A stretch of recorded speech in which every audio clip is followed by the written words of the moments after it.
யார் அந்த ஷெரீனா அப்படின்னு கேட்கக்கூடிய அளவிற்கு ஒரு ஹோட்டல் பற்றிய விவரங்கள் இன்றைக்கி இன்டர்நெட் முழுவதும் அதிகமான பார்வையாளர்களால் தேடப்படக்கூடிய ஒரு விஷயமாக மாறி போய் நிற்கிது.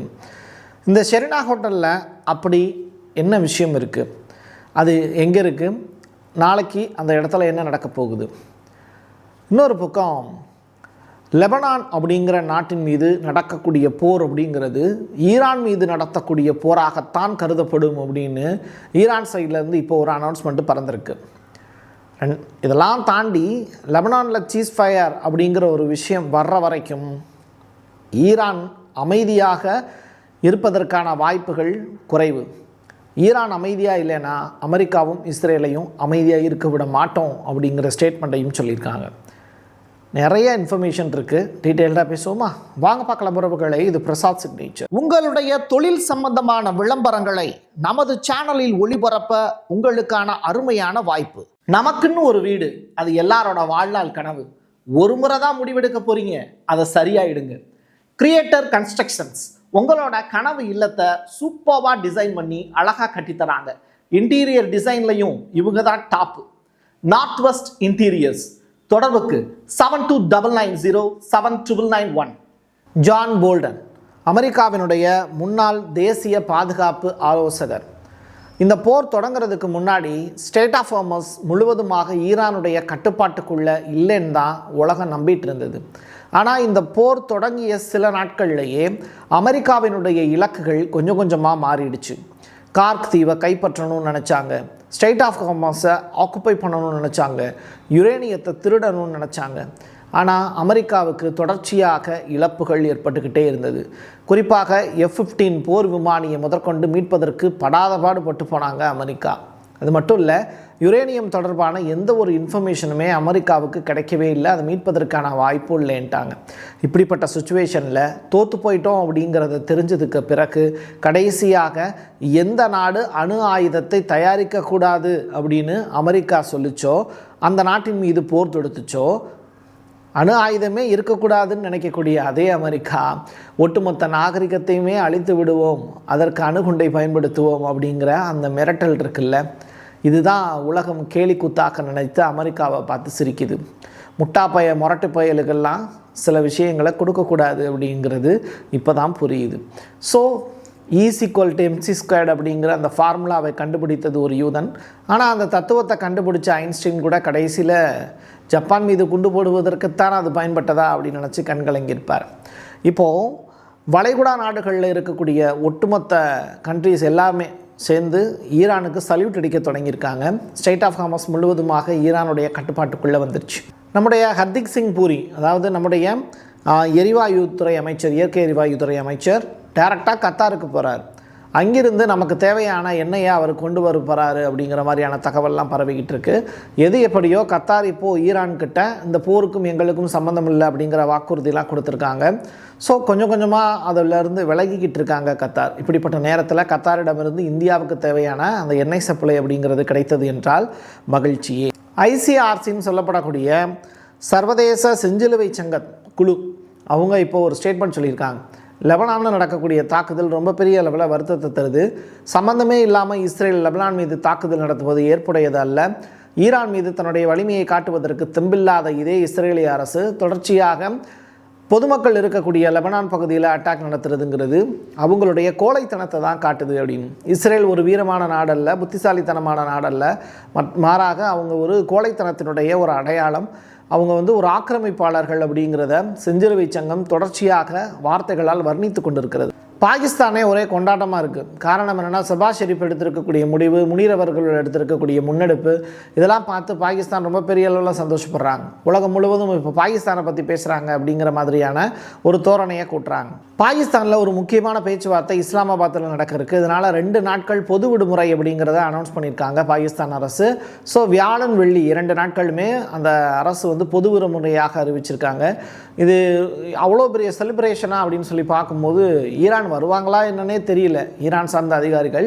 இருந்தாலும் 2 நாட்கள் பொது விடுமுறை கொடுத்து பாகிஸ்தான் ஒரு பெரிய சாதனை படைத்ததாக இன்னைக்கு உலகம் முன்னாடி காமிச்சிக்கிட்டு இருக்காங்க. பாகிஸ்தானுக்கான ஈரானிய தூதர் எக்ஸ் தளத்தில் ஒரு செய்தி ஒன்று போட்டிருந்தார்.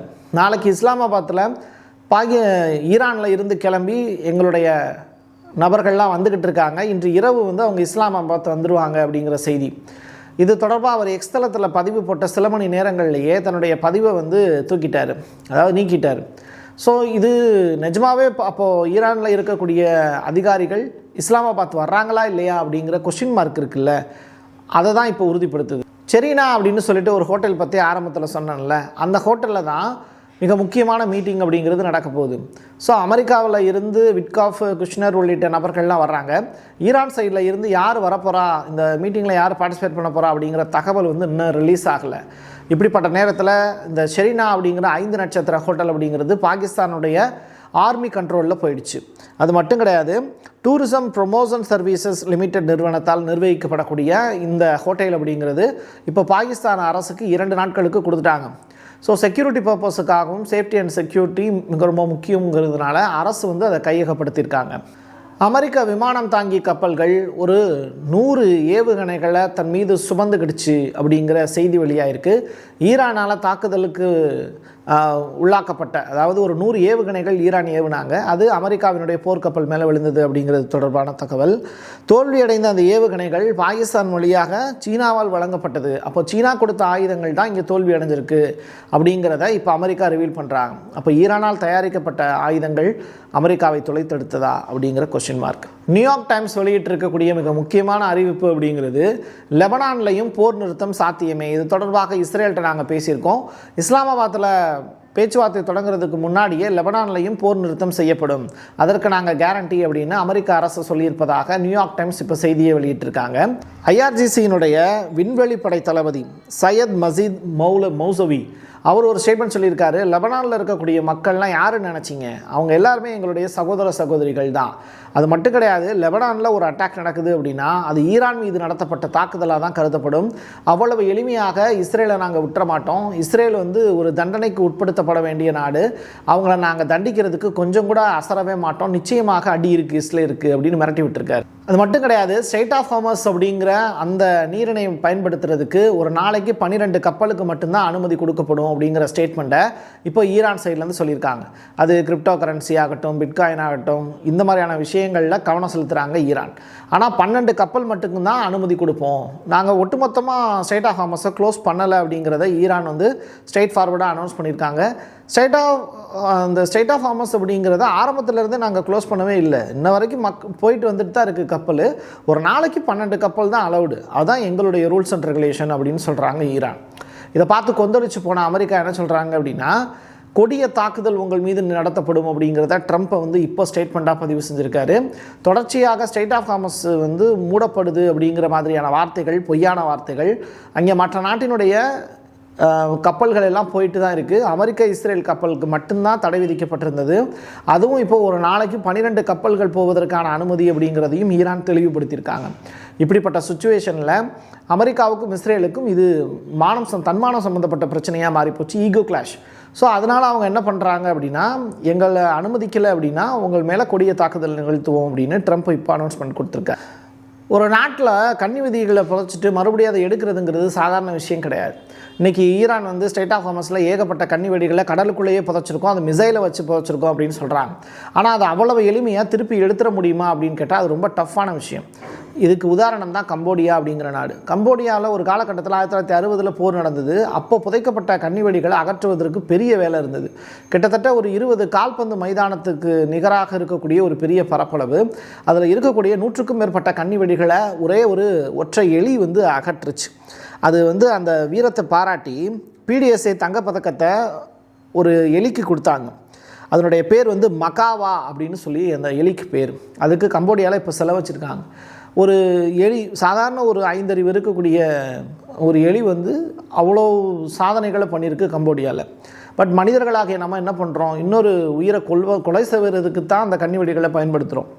பட் தற்சார்பு பொருளாதாரமும் அப்படிங்கிற ஒரு விஷயமும், தன்னை காத்துக்கணும் அப்படிங்கிற ஒரு அக்கறையிலையும் ஈரான் எடுக்கக்கூடிய முடிவு அப்படிங்கிறது இங்கே சரிதான் அப்படின்னு பேசப்படுது.